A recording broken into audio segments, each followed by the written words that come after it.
بسم اللہ الرحمن الرحیم، اللہم صلی علی محمد وآل محمد۔ آج کا ہمارا سبق ہے دودھ کی فضیلت اور فوائد فرامین اہل بیت علیہ السلام کے مطابق۔ حضرت امام موسیٰ کاظم علیہ السلام نے فرمایا کہ جس شخص کا لطفہ متغیر ہو جائے، یعنی اس سے اولاد پیدا نہ ہوتی ہو، اس کو چاہیے کہ دودھ میں شہد ملا کر پی لیا کرے اور صحت کے درجے کو پہنچے۔ حضرت رسول اللہ صلی اللہ علیہ وآلہ وسلم سے منقول ہے، تمہیں گائے کا دودھ پینا چاہیے کہ وہ ہر طرح کی گھاس کھاتی ہے اور اس کے دودھ میں ہر بوٹی کی خاصیت موجود ہے۔ مولا علی علیہ السلام نے فرمایا کہ گائے کا دودھ دوا ہے اور معدے کے واسطے فائدہ مند ہے۔ حضرت امام موسیٰ کاظم علیہ السلام نے فرمایا کہ اونٹنی کا دودھ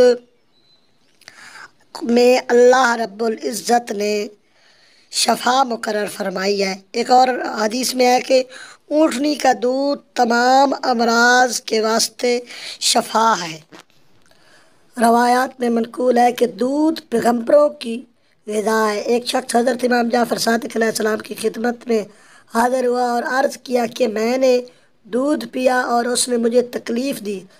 مولا فرماتے ہیں کہ دودھ سے کوئی تکلیف عذر نہیں پہنچتا مگر تو نے کوئی دوسری چیز اس کے ساتھ کھائی ہے جس کی وجہ سے تجھے تکلیف ہوئی ہے۔ ایک اور شخص نے حضرت سے ضعف بدن کی شکایت کی، بدن کی کمزوری کی شکایت کی۔ آپ نے فرمایا کہ دودھ پیا کر اس سے گوشت پیدا ہوتا ہے اور ہڈیاں مضبوط ہوتی ہیں۔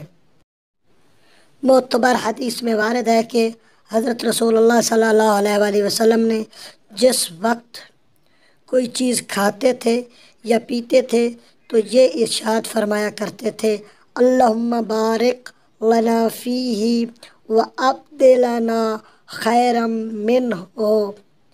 جب دودھ پیتے تھے تو یہ ارشاد فرماتے تھے، اللہم بارک لنا فیہ وزدنا منہ۔ حضرت امام محمد باقر علیہ السلام سے منقول ہے کہ ایک سیاہ بھیڑ کا دودھ 2 سرخ بھیڑوں کے دودھ سے بہتر ہے۔ خداوند متعال ہمیں فرامین اہل بیت پر عمل کرنے کی توفیق فرمائے۔